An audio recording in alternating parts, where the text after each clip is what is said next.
The hostess blocked my path. "You're not on the list, sir." I could see my grandson through the window, 8 years old, my best friend, celebrating with 80 strangers. I wasn't invited to his birthday party, but 2 weeks ago I'd written the check. $6,500. Every plate, every drink, every balloon. My daughter cashed it, then erased me, so I pulled out my phone and made one call. Before we dive in, I want to say thank you for being here.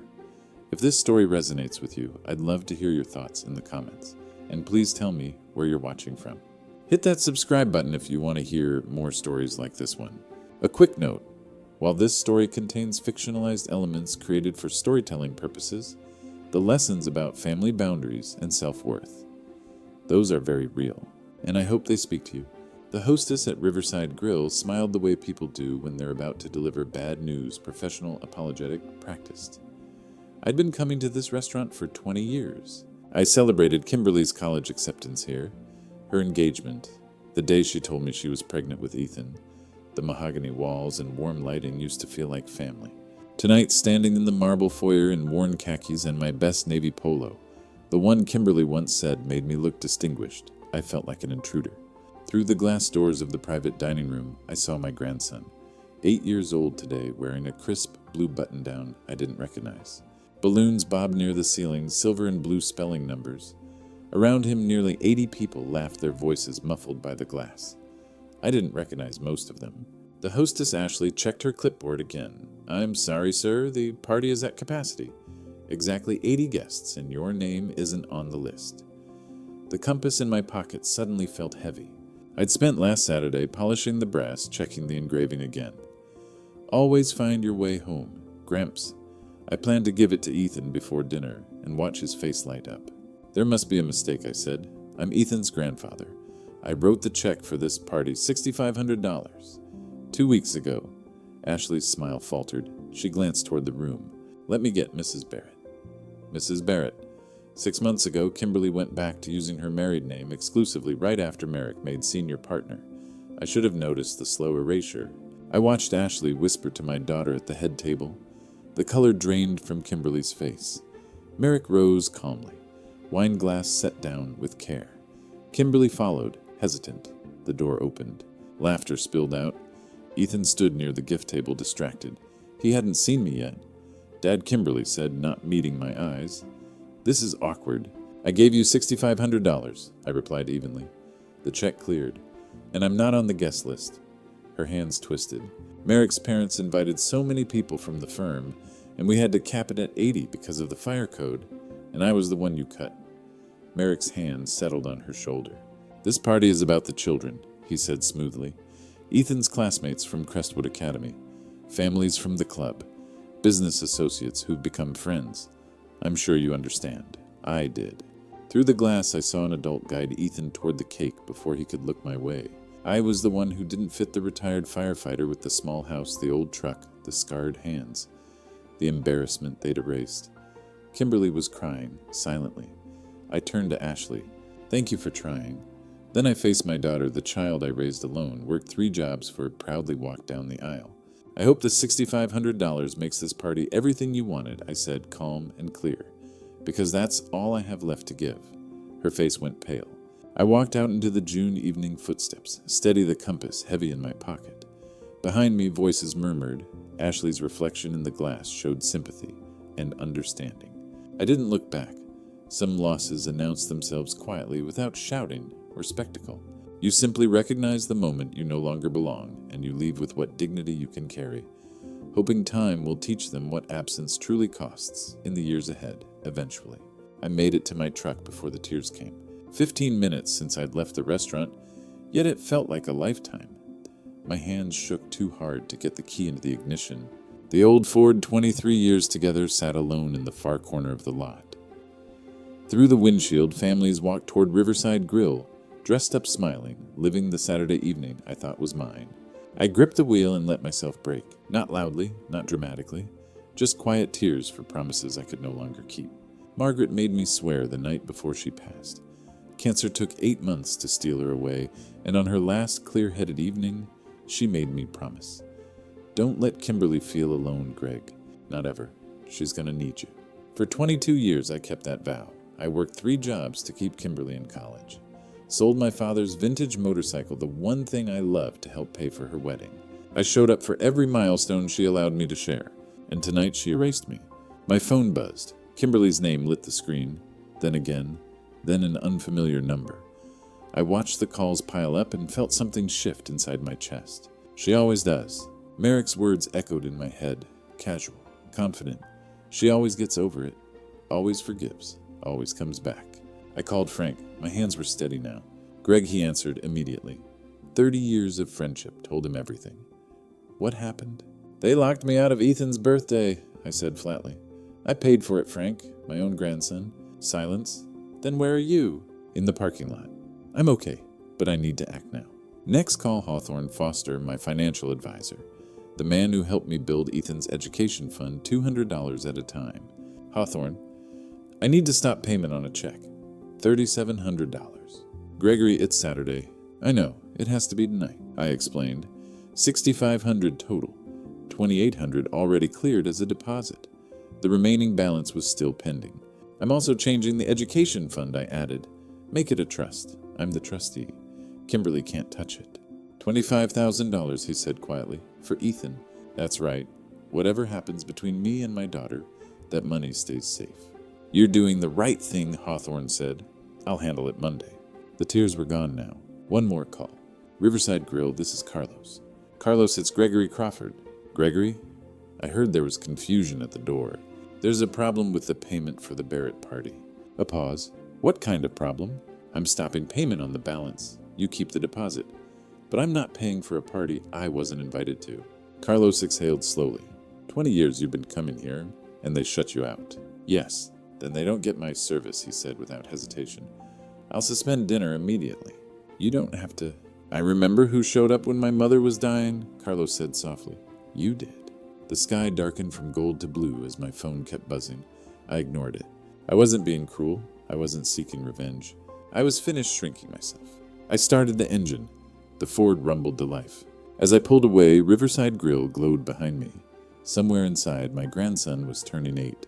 I didn't know yet that he was standing on a chair, refusing to blow out his candles, calling for me. But I would soon.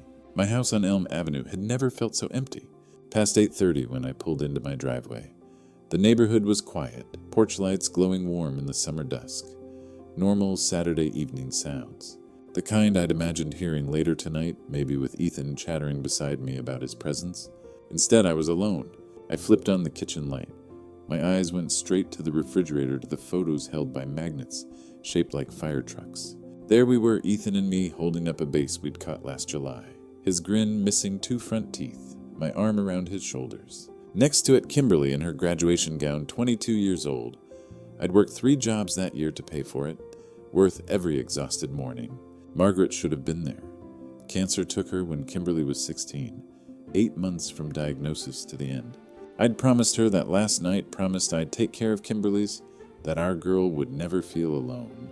I'd kept that promise for 22 years, until tonight when keeping it meant I was the one standing alone. When Ethan was born, holding him felt like getting a piece of Margaret back.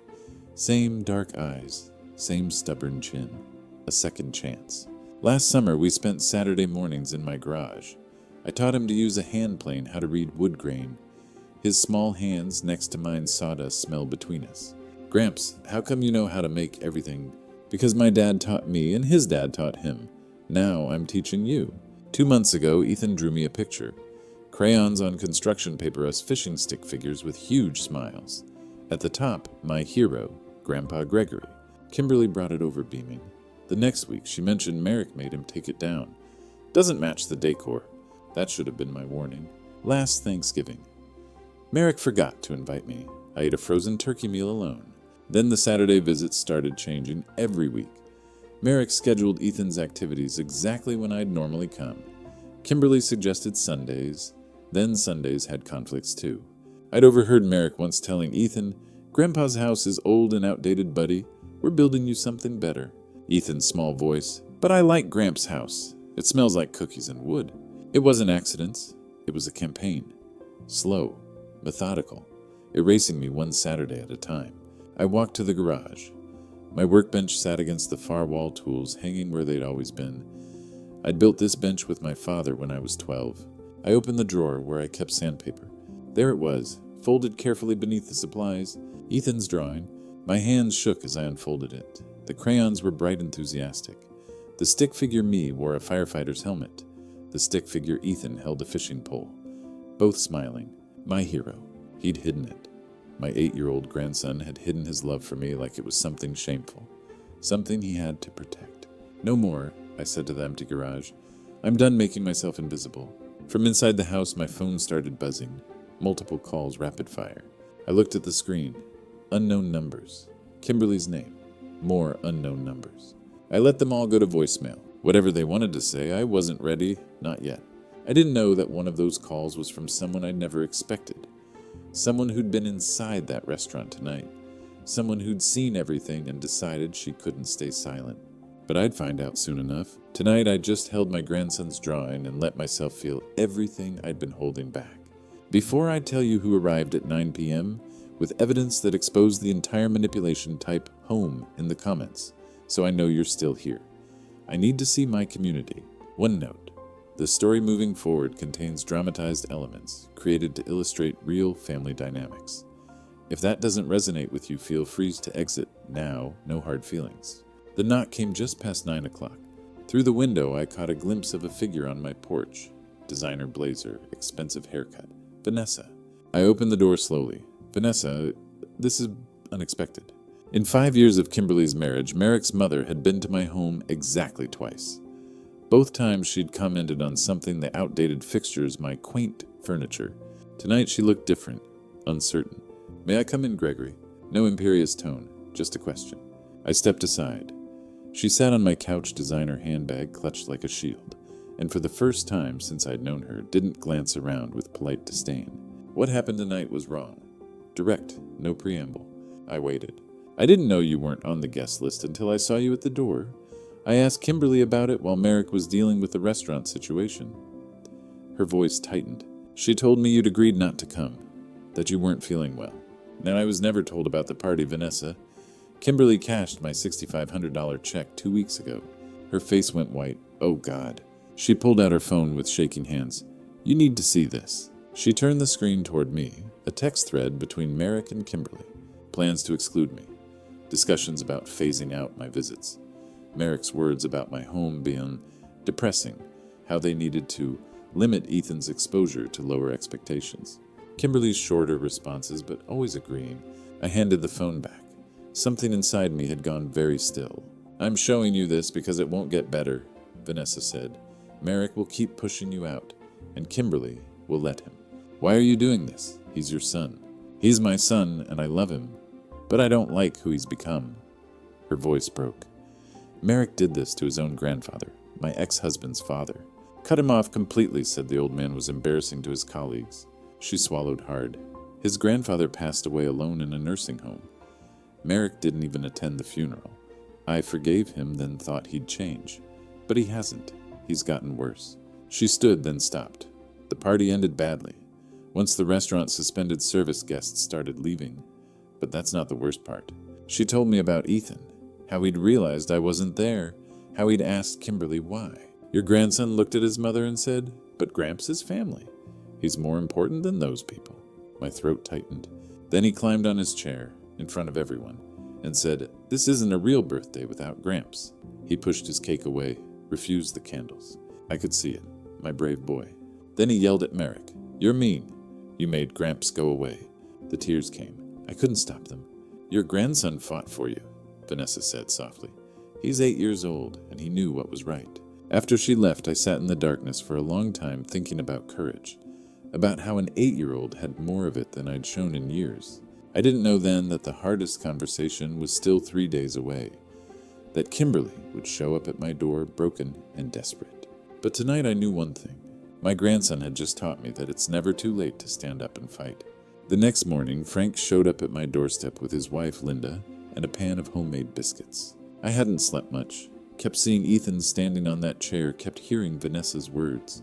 When the bell rang just after 9, I was sitting at my kitchen table, with cold coffee, still wearing yesterday's clothes. Frank took one look at me. We heard Greg. Small town, word travels. Linda didn't wait for an invitation. She walked straight in, set the covered dish down. You're not going through this alone. Within minutes, she had plates, out biscuits split, and buttered jam spread thick. The smell of warm bread filled my kitchen. Normal, comforting. Sit, Linda said firmly. Eat? I tried to hold it together. But when Linda put her arms around me, something inside me collapsed. I broke. Right there in my kitchen, crying into this woman's shoulder while Frank's hand gripped my arm. Let it out, brother, Frank said quietly. So I told them everything. The restaurant, the check, Merrick's dismissal, Vanessa's visit, the text, and Ethan standing up for me when no one else would. Linda's face went red. That man, she said, catching herself before using stronger language. Frank leaned forward. Greg, you remember when I lost my job 7 years ago when we didn't know how we'd make the mortgage? I nodded. You showed up with groceries, helped me find work. Never asked for anything back. His voice was rough. We're here now, whatever you need. Linda wiped her eyes. Frank told me Ethan talks about you constantly at his Little League games. Every week. My Gramps, the firefighter. That child adores you. I hadn't known he still talked about me that much. Mrs. Patterson from next door appeared at my screen door. She'd seen Frank's car. At 78, she didn't miss much on Elm Avenue. Gregory, I've watched you with that boy for years. You're a wonderful grandfather. She pointed toward Pinecrest Manor. Don't let anyone make you feel small. You're worth twice what that son-in-law will ever be. Her words hit harder than I expected. Around 11, Carlos called. Gregory, the restaurant community talks. Word's gotten around about what Merrick pulled. That's not how family treats family. He paused. You need anything, a reference helps someone to talk to you, call me. After they left, I sat on my front porch watching the neighborhood. Kids playing basketball, Mr. Johnson washing his car, Sunday sounds. I'd been so focused on not losing Kimberly and Ethan that I'd forgotten I had a whole life. Friends who'd known me for decades, neighbors who saw my worth, a community that valued me. Linda's words kept coming back. Maybe it's time you stood up for yourself. Frank's voice, you deserve respect, Greg, from everyone, including your daughter. You're right, I told them, I do. For 3 days I heard nothing from Kimberly. No calls, no texts, just silence. I spent that time with Frank, reconnecting with old firefighter buddies, fixing things around my house. I wasn't hiding. I was reclaiming myself. Wednesday afternoon, 4 days after the party, Kimberly's car pulled into my driveway. I'd been expecting her, but watching her sit there for a full minute before getting out, I realized something. I wasn't sure I was ready for what came next, but I was ready to stand my ground. When Kimberly stepped out of her car that Wednesday afternoon, she looked like she hadn't slept in days. No makeup, hair in a messy ponytail, yoga pants and an oversized t-shirt instead of designer clothes. She looked small, broken. I opened the door before she knocked. We stood there across my threshold. I saw my little girl, the one who crawled into my bed during storms, who held my hand at her mother's memorial. And I saw a stranger who chose appearances over love. Can I come in, Dad? I stepped aside. She entered the living room and stopped twisting her hands. I'm sorry, she said, breaking instantly. Then she collapsed, sobbing right there. Every instinct screamed to hold her to fix it like I always had. I didn't move. I let her cry. I waited. It hurt, but it mattered. After minutes, she sank onto the couch. I sat across from her, not beside her. The space felt enormous. I don't know what happened to me, she whispered. I don't know who I became. She explained how it started after Merrick's promotion. Small suggestions. He said we should spend time with his colleagues. For his career. For Ethan's future. Then it was that your house was small. That Ethan needed higher expectations. Her voice sounded hollow. Each thing alone made sense. Together, Dad, he was erasing you. And I let it happen. It was easier to agree than fight. Then I started believing it. That you didn't fit. That your life was less. The restaurant memory struck hard. You asked me what I was able to offer Mom. She broke. I meant money. But I heard how cruel it sounded. Merrick was there. I couldn't take it back. You chose him, I said quietly. I chose fear, she cried. She took a breath. I begged him to let you come. We fought for 2 weeks. Then she whispered the truth. He said if I invited you, he'd divorce me and fight for full custody of Ethan. Everything went still. He threatened to take my son, she said. His lawyers. His money. He said I'd lose. I felt anger and understanding, not forgiveness, not yet. So you chose to lose me instead. She nodded, shaking. I thought I could manage both. But the visits faded. The invitations stopped. I told myself it was temporary. She looked at me. Until Saturday. You still chose? I said steadily. You chose his threat over your father. I know. Silence filled the room. Sunlight drifted through dust and nothing felt normal. She sat there, shoulders shaking, waiting for me to speak to absolve her. I felt every year of my life in that pause. The promise I'd made to her mother. The cost of keeping it. Love didn't vanish, but trust had cracked. I needed her to understand that forgiveness wasn't a switch, that consequences had weight. I told her I loved her because that was true. But love didn't erase what happened.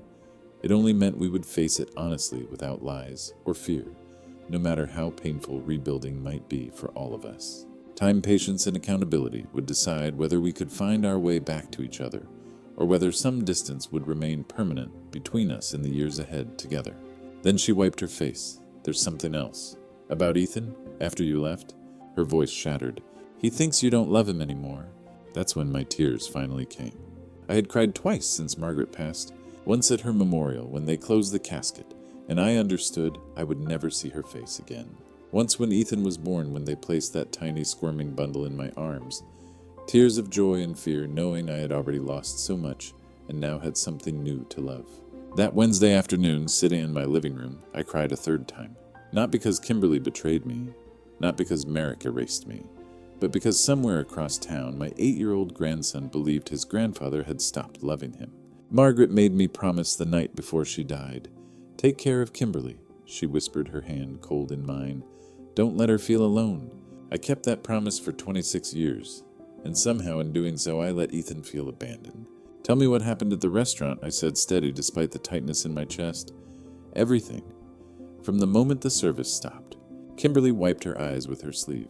She looked as exhausted as I felt. Carlos came to our table around 7, she said. Polite, calm. He said there was a payment issue and service had to pause. She swallowed. Merrick exploded, yelled, demanded a manager. Carlos told him he was the manager.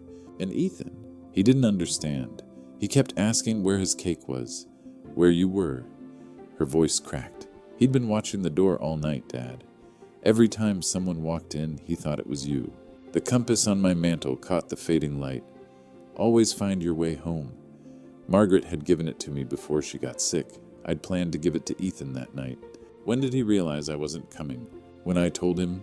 Her hands twisted together.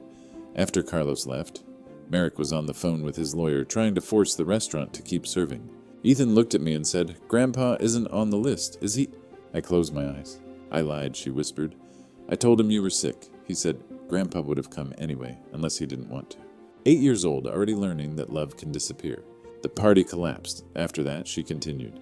He wouldn't eat, wouldn't open gifts. People started leaving. Then Ethan stood on his chair, stood up, in front of everyone. He said, This isn't a real birthday without Grandpa Gregory. Somebody made him leave. She sobbed. He threw cake on the floor. He screamed at Merrick, said he was mean, said he made you go away. It took 3 adults to get him out. My chest felt hollow. Later, putting him to bed, he asked if he'd done something wrong. She said quietly, If that's why you didn't come, he told me he hid the compass you gave him. He was scared Merrick would throw it out like the drawing. He checks it every night, reads the words, and he thinks you don't want him to find his way back to you anymore. I couldn't breathe. All I saw was my grandson in the dark, clutching that compass, believing he was unloved. Margaret's voice echoed again, Don't let her feel alone. But I'd let Ethan feel worse than alone. This changes, I said, firm despite the tears. Now, today. But it happens on 3 conditions. Kimberly nodded frantically. Anything. We'll get to that, I said. But first you call Ethan, right now, and you put me on the phone with my grandson.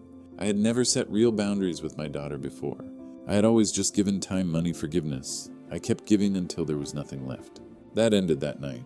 3 conditions, I said, my voice steady. First, Ethan comes here every Thursday afternoon. Just him and me. No Merrick, no interruptions, no excuses. 3 to 7, every week. Kimberly nodded, wiping her face. Yes, I promise. Second, family therapy. You, me, and Ethan, not couples counseling. Family therapy with a professional for the damage done. I'll find someone, she whispered. I'll make the appointments. Third, money. She flinched. I stopped payment on $3,700, but I lost $2,800 in deposits and $35 in fees. Total loss, $28.35. I paused. But the price is $3,200. The extra $400 is tuition for this lesson. Her eyes widened. You'll pay me back? $500 a month? Not because I need it. Because you need to learn my love requires respect. She broke down. I'll pay it back. I'll get a job. One more thing, I said quietly. A consequence. If you or Merrick ever make me feel less than again, exclude me, hide me, treat me like I don't belong, I'm done.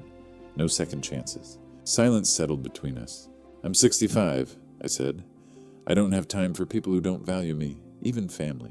She hugged me. I allowed it, but didn't fully return it. Acceptance isn't absolution. That takes time.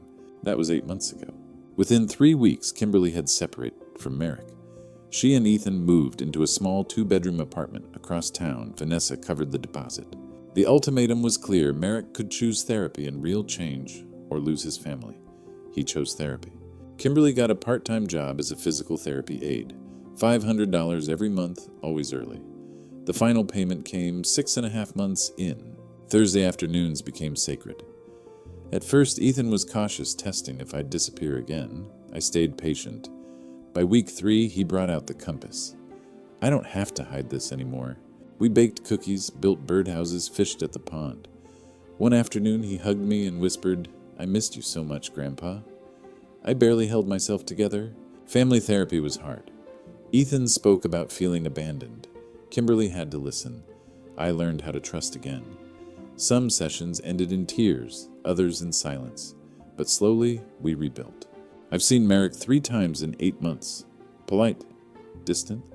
Vanessa told me he's in individual therapy, her condition enforced by the separation. Slow, she said, but he's trying. For the first time, maybe he's actually trying.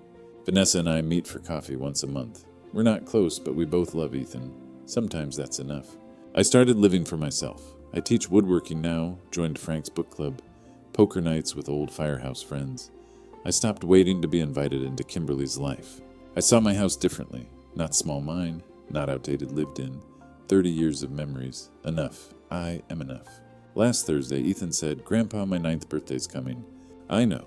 Can I have it here, just family? You, me, Mom, Dad, if he behaves, and Grandma Vanessa. No fancy place, just us. My eyes burned. That's what you want. The best birthdays are with you. Kimberly stood in the driveway, crying. I thought about the pain, the boundaries, the rebuilding. I think I said, that sounds perfect. What I didn't know was that Ethan's 9th birthday would bring one more unexpected chance to heal, one that would test everything we'd rebuilt and remind me that boundaries don't end love. They give it a chance to survive, grow stronger, and finally become something honest, lasting, and safe for all of us. On Ethan's 9th birthday, I woke up in my own bed, in my own house on Elm Avenue, and felt something I hadn't felt in a long time. Peace. A year ago, I'd stood outside Riverside Grill, humiliated. Today, I was preparing a party in my home. Ethan had chosen this, had chosen me. We decorated Thursday. Hand-drawn banner. Happy 9th birthday, Ethan. He'd added another, best grandpa ever. We cleared the garage, borrowed chairs. From Frank, ordered pizza, pepperoni, and cheese. Vanessa brought cake from the neighborhood bakery. Simple chocolate with blue frosting. 2 o'clock, Ethan arrived with Kimberly. Grandpa, can I help? We set up together. Guests arrived, Frank and Linda, Vanessa, Mrs. Patterson, 2 friends from baseball. 10 people total. I counted, remembering 80 strangers last year. This felt full, complete. Laughter stories, Ethan showing friends his projects. Frank told old firefighter stories. Ethan glowed with pride. At 3:30 a knock. Merrick stood at the door. Silence. No one expected him. Different jeans and polo, not a suit. Holding a gift, looking nervous. Gregory, can I talk to you? Ethan stepped behind me. I need to say this in front of everyone, Merrick said, stepping inside. Everyone watched. He set down the gift, looked around. I need to apologize. Publicly. His voice shook. Gregory, I was wrong. Completely wrong. I was cruel. Controlling. I let ego destroy what mattered. He glanced at Vanessa. I did to you what my father did to his dad. My grandfather passed away alone because Dad was too important to be associated with him. I swore I'd never be like him, but I became worse. You never did anything but love Ethan, but I pushed you out, made Kimberly push you out, made my son think his grandfather didn't love him. He knelt before Ethan. Buddy, I hurt Grandpa, hurt Mom, hurt you. That was wrong. I'm in therapy. I'm trying to be better. I don't know if I can fix everything, but I'm trying. Ethan looked at me. Grandpa, do you forgive Dad? Everyone waited. I'm learning to Ethan. Forgiveness takes time. It's something you do every day, but yes, I'm trying. We're all trying. Ethan pulled out the compass I'd given him. Always find your way home, Grandpa. He held it up. Grandpa gave me this. When I was sad, I looked at it. I knew Grandpa loved me. The compass always pointed home. He looked around. We're all home now, together, right? My eyes filled happy tears this time. That's right, buddy. We're all home. Ethan hugged me, then pulled Merrick and Kimberly in. Not perfect, but healing. Later, after everyone left, Ethan said, "This was my best birthday ever, Grandpa. Better than a fancy restaurant. Way better. Because you were here. Because everyone who matters was here. That night on my porch, I reflected, I'm enough. Not because of dollars or possessions, but because I loved unconditionally. Because I showed up. Because I know my worth." Ethan taught me that. A 9-year-old who chose love over appearances. Who stood on a chair and demanded his grandfather. Who knew what truly matters. 10 people instead of 80. Garage instead of fancy restaurant. But Ethan called it his best birthday ever, and he meant it. Yesterday, Ethan said he wants to help plan next year's party. We'll do friendship bracelets, Grandpa. A craft station in the garage. Make sure there's enough supplies for you, too. You're not just helping. You're the guest of honor. Guest of honor in my own home for my grandson's birthday. Exactly where I belong. And for the first time in longer than I can remember, I believed it. Looking back now, I see how close I came to losing everything that mattered. Don't be like I was. Don't wait until you're standing outside a locked door to realize your worth isn't measured by what you can give, but by who you are. God teaches us that we are fearfully and wonderfully made. Yet I spent years believing I had to earn love through my wallet.